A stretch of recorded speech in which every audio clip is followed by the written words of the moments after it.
The words were so soft I almost thought I had imagined them. In the middle of a bright, ordinary afternoon, standing outside a crowded café, my ex-girlfriend's mother leaned close to me and whispered that she needed me to take her somewhere private. Her voice trembled in a way that made the sunlight around us suddenly feel heavier. For a moment, the noise of the street faded, and all I could see was the fear in her eyes. It had been 2 years since her daughter and I had gone our separate ways, 2 years since I had promised myself I would never step back into that chapter of my life. Yet something about the way she looked at me, desperate, fragile, almost pleading, told me this moment wasn't about the past. It was about something much deeper. Before we go further into this emotional journey, take a moment to support the channel. If you believe in kindness, forgiveness, and second chances, please like this video, share it with someone who needs hope today, leave a comment, and subscribe to the channel, Touch of Kindness. Stories like this remind us how powerful compassion can be. That afternoon had started like any other. The sun hung high in the sky, casting warm golden light across the sidewalks of Brookhaven Square. I had taken the day off from work, hoping to clear my mind after a long week at the small architecture firm where I worked. Life had settled into a quiet rhythm for me.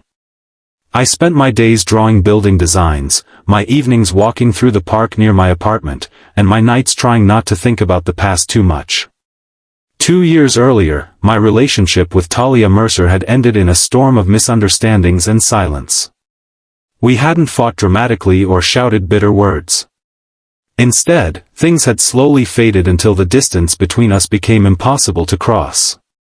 What made it harder was how much I had loved her family. Her mother, Ingrid Mercer, had always treated me with warmth. She had a gentle presence, the kind of person who remembered everyone's birthday and brought homemade food to neighbors who were sick. During the years I dated Talia, Ingrid had often told me that kindness was the most powerful thing a person could carry in life. I never forgot those words, even after everything ended. So when I saw Ingrid that afternoon standing outside the cafe, looking smaller and more tired than I remembered, I felt a sudden ache in my chest.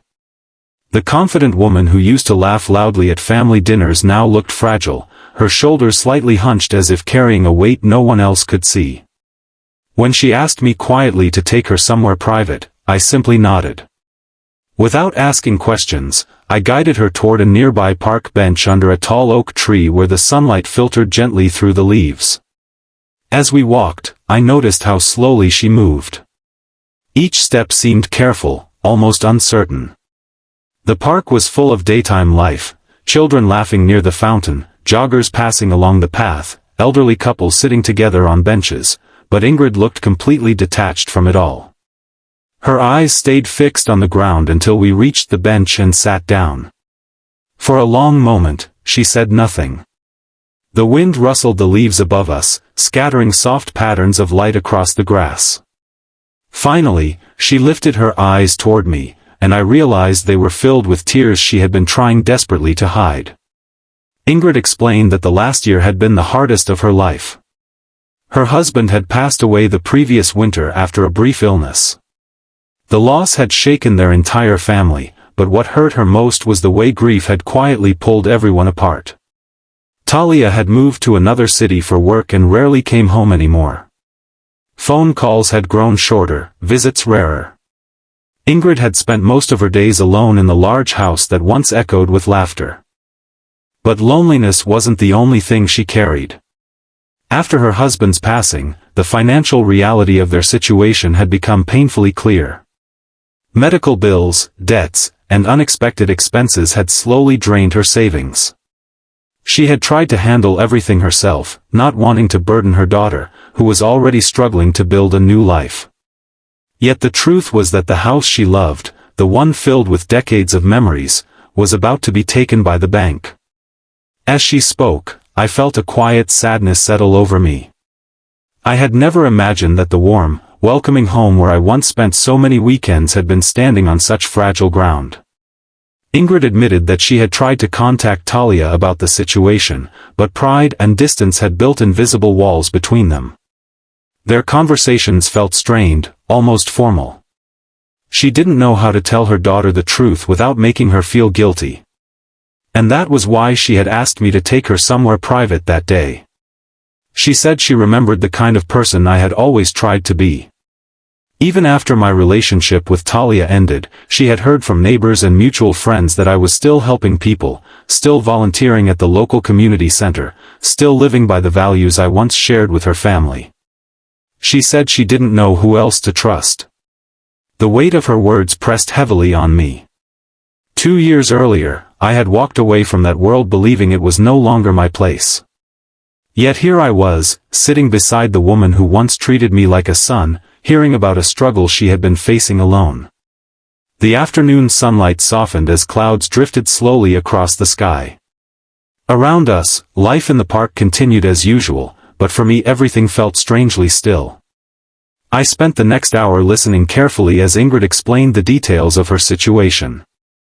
She didn't ask for money or miracles.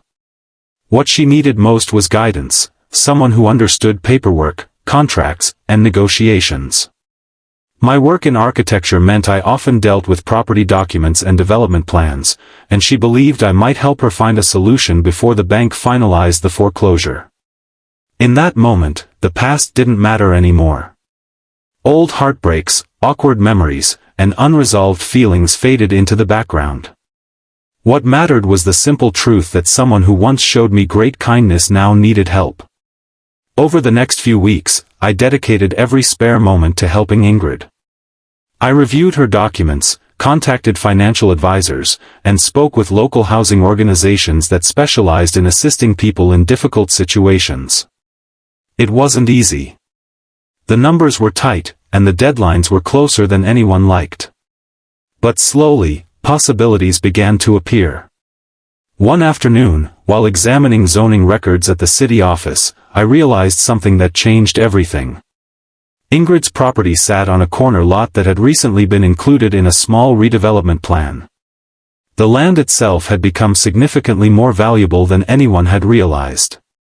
With the right negotiation, selling a portion of the unused backyard could cover the outstanding debts while allowing her to keep the house.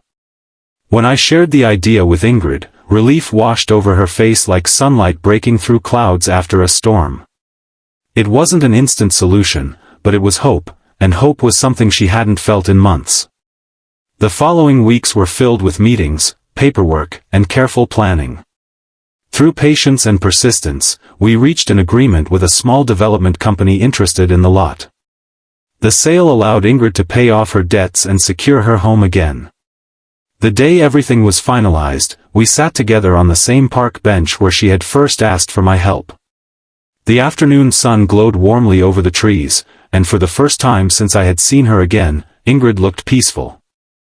She told me that sometimes life quietly circles back to remind us who we truly are. She said kindness had a way of returning when you least expected it. Her words stayed with me long after that day. Months later, I heard that Ingrid and Talia had started reconnecting.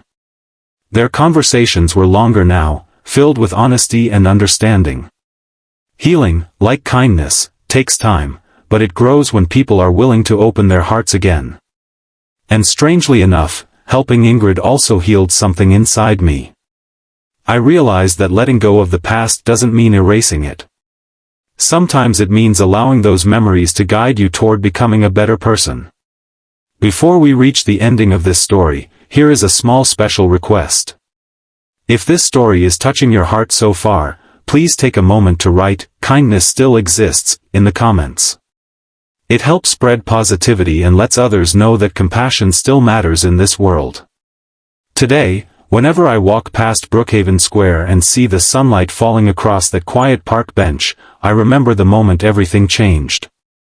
A simple whisper on an ordinary afternoon became a reminder that even broken chapters of life can lead to something meaningful.